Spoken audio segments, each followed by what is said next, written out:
Okay, imagine you own this beautiful, gleaming luxury yacht. It's amazing. Now, picture trying to protect that huge investment from just the constant onslaught of UV rays, the corrosive saltwater, maybe accidental fuel spills, even just those little bumps you get at the dock every day. Today, we're doing a deep dive into something called Yacht Armor. It's billed as a next-generation protective film designed specifically for luxury vessels. Yeah, and we've been digging into some really detailed stuff from Florida Marine Coatings. They have this piece, Yacht Armor Explained, 17 Reasons Yacht Armor. And it really lays out everything from the basic tech behind it to all the long-term benefits you might see. Right. So our mission today is to really unpack this, understand the technology, how it actually works, compare it properly to the traditional ways people protect their boats, and figure out what makes it, well, potentially a smart investment for keeping your yacht looking pristine and holding its value. Okay, let's get into it. So maybe start at the beginning. Why is protecting a yacht hull so tricky in the first place? What have owners been doing for, well, decades? Well, the marine environment is just incredibly harsh. Yeah. Relentlessly so. Your yacht's exterior is constantly battling intense UV rays, saltwater corrosion, which is a big one, fuel stains, scuffs from just, normal use, oxidation, and yeah, that dreaded dock rash, little bunks and scrapes. Right. Historically, owners have mostly relied on, well, waxing, maybe ceramic coatings more recently, and lots of polishing. But these things, they offer pretty temporary protection. You get a nice shine, sure, but they need frequent reapplication. They just don't really stand up long term. Yeah. And that kind of sets the stage for needing something, truly next gen. Okay, so given all those challenges, what is Yacht Armor exactly? How is it fundamentally different? Right. So Yacht Armor, at its core, it's a high-performance protective film. It's specifically engineered, really carefully designed for marine use. And think of it like a transparent but super robust second skin for your yacht. It's made to guard against all those things we just mentioned: UV, salt, fuel, scuffs, oxidation, dock rash. The main goal is keeping that showroom finish, that perfect look, and importantly, cutting down on those long-term maintenance costs, which can really add up. Okay, that makes sense. But here's what I find really interesting. How does this film actually do all that? What's the tech? Yeah, that's the cool part. It's made from a multi-layer thermoplastic urethane film, TPU, you might hear it called. Yeah. And this material has some pretty impressive properties. First off, and this is the one that kind of blows people away sometimes, it's self-healing. Self-healing? Like how? Minor abrasions, yeah. Like fine scratches from maybe a cleaning brush or a light fender rub. They can literally just vanish when exposed to heat, like the sun's heat, or even warm water. It sort of shifts maintenance from always reacting and fixing things to the boat almost fixing itself on a small scale. You stop worrying about every tiny hairline scratch. Wow, okay. That's different. What else? Second, it's highly UV resistant. It blocks up to 99% of harmful UV rays. That's critical for preventing the gel coat, that outer glossy layer on the fiberglass, from yellowing or fading. Keeps the color true. Then, it's super hydrophobic. Meaning it repels water. Exactly. Water just beads up and rolls right off, which means fewer salt deposits, fewer water spots. Big plus for keeping it clean. And finally, it's just really durable, designed to absorb impacts, resist tearing. It's tough stuff. And it's applied by trained technicians, so it conforms perfectly even to really curved hulls. Edge-to-edge coverage, and basically invisible when done right. Okay, so a lot of us know about ceramic coatings, right? From the car world mainly. They give you that great shine, water beads off like crazy. How does Yacht Armor really stack up against those? Is it just a marine version of ceramic or something else entirely? That's a really important distinction. They're quite different. Ceramic coatings are great for shine, and that water beading, absolutely. But they don't offer much in terms of actual physical protection. Think of it like a very hard, thin layer of glass. Right, it can still chip or scratch? Precisely. Yacht Armor, because it's a thicker film, provides actual impact resistance. It could absorb minor bumps and scrapes that would definitely damage a ceramic coating or the gel coat itself. Plus, it lasts longer, typically 5 to 7 years, with pretty minimal upkeep. It resists chemicals better, and it basically eliminates the risk of oxidation and fading underneath it. Okay, that makes sense. So it's more about physical toughness. What about other films then? Like standard PPF paint protection film that people put on cars? Same thing. No, definitely not the same thing. And that's a crucial point. Traditional PPF is designed for cars. Cars live in a very different world than boats. It just doesn't have the specific durability needed for that constant marine exposure, the salt, the intense sun, the specific impacts. So Yacht Armor is different how? It's specifically engineered for saltwater. It's generally thicker than automotive PPF. It has much stronger UV stabilization built in, and importantly, the adhesive is formulated for much better bonding to marine gel coat and fiberglass. Using carb BPF on a boat is, well, it's likely not going to perform well or last very long. It's the wrong tool for the job, basically. Gotcha. Okay, so let's pivot to the payoff. What does all this tech and durability actually mean for you, the yacht owner, day to day? What are those key benefits that really matter? Right, let's translate it. The source material lists like 17 benefits, but we can group them into what really makes a practical difference for you. First, there's the ultimate protection aspect. You get things like dock rash defense, really preventing those annoying scrapes from fenders or the dock itself.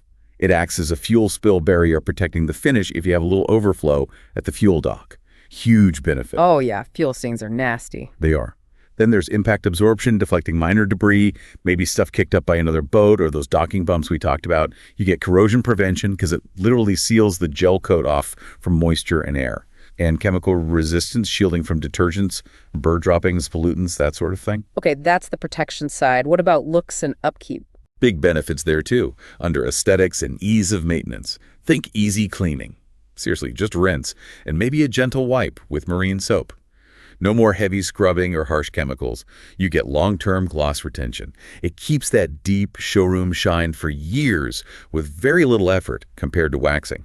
The application is invisible, or should be, when done professionally. You don't see it, just the perfect finish underneath. Plus, there's a non-yellowing guarantee. It's engineered to stay clear, not get that aged yellow look over time. And you mentioned financial impact, too. Yeah, that's the third piece, the environmental and financial impact. It's arguably more environmentally friendly because you're using way fewer waxes and harsh cleaners over the years, less runoff into the water. And critically, it's about investment protection. It absolutely helps preserve the resale value of your yacht by keeping the hull pristine. Plus, you save significantly on detailing costs and potentially avoid expensive oxidation repairs down the line. It's not just money, it's time and hassle saved too. Those benefits sound really strong, especially the self-healing and the long-term gloss. But, someone might wonder, are there any downsides? Does it affect the original finish negatively? Does it change the look? And practically speaking, what's involved in getting it put on? And the big question, what are we talking cost-wise? All fair questions. Yeah. Okay. Downsides or aesthetic changes when it's installed correctly by professionals. The film is virtually invisible. It's designed to preserve the original look, not change it. And it's fully removable later by those same pros without damaging the underlying gel coat. So no permanent alteration, no real risk to the original finish if done right. The key is that professional installation. Okay, so installation is crucial. What does that involve? It's a pretty meticulous process. 4 main steps usually. 1, surface preparation. This is critical. The hull has to be perfectly clean, decontaminated. Any flaws need fixing before film goes on. 2, precision cutting. The film is computer cut or hand trimmed very precisely to fit every curve and edge of your specific hull. 3, the application. This is where certified technicians carefully apply the film, squeegeing out moisture, ensuring no bubbles or lifts. It's skilled work. And 4, final inspection. A quality check, making sure everything is perfect, and then they'll usually brief you on basic aftercare. Right, and the cost? It varies quite a bit, obviously, depending on the size of your yacht and how much area you want covered, just the hull sides, maybe the transom too. But typical pricing, you're looking somewhere in the range of, say, $6,000 to maybe $25,000 or even more for very large yachts. Okay, that's a significant investment. How does the ROI shake out?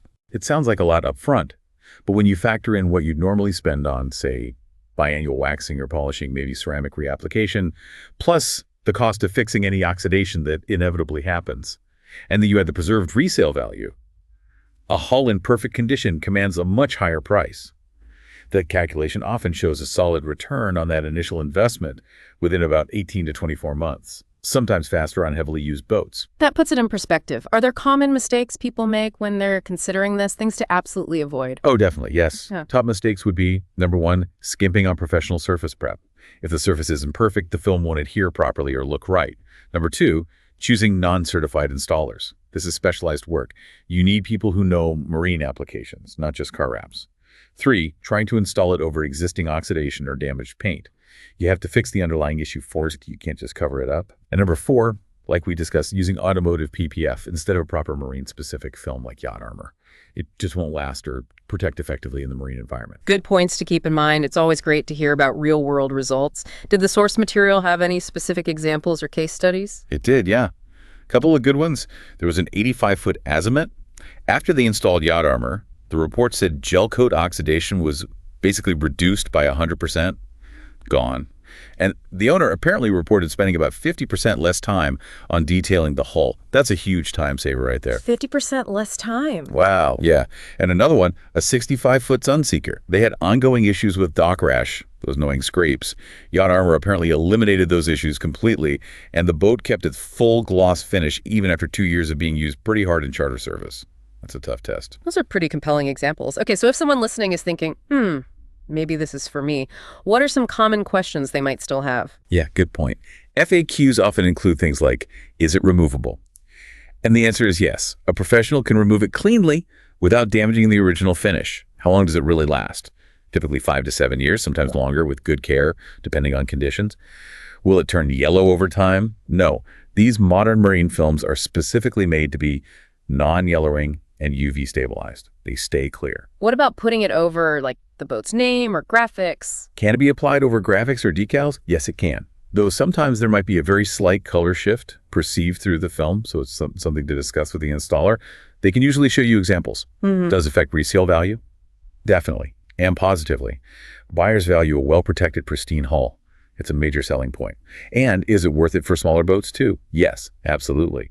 The protection, the ease of cleaning, the preserved value, those benefits scale down. It's not just for super yachts. Makes sense. And maintenance is really just rinsing. Pretty much. The key maintenance tips are super simple.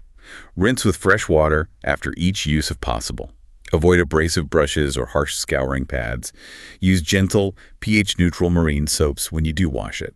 And maybe just give it a quick visual inspection once a year or so. Check the edges. That's really it. It's designed to be low maintenance. So wrapping things up, we've really seen how Yacht Armor seems to move beyond just, traditional waxing or basic coatings.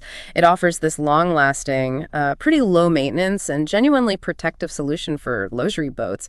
It seems to be less about just applying something temporarily and more about really safeguarding a high-value asset from some pretty extreme environmental challenges, keeping it looking beautiful and ultimately preserving its value. Absolutely. And what I find really fascinating, stepping back a bit, is how this kind of cutting-edge material science can so dramatically, extend the useful life and reduce the sheer burden of maintaining these expensive assets. It makes you wonder, doesn't it? If we connect this to the bigger picture, where else could a similar approach, this long-term, proactive, almost invisible shield, provide such a significant return on investment? Could be other personal property, sure, but maybe even larger things, organizational assets, critical infrastructure. It's an interesting thought about preventative protection. Yeah, it really does make you think about the power of investing smartly upfront to prevent problems down the road, doesn't it? Definitely something to mull over. Well, that's our deep dive for today. Join us next time.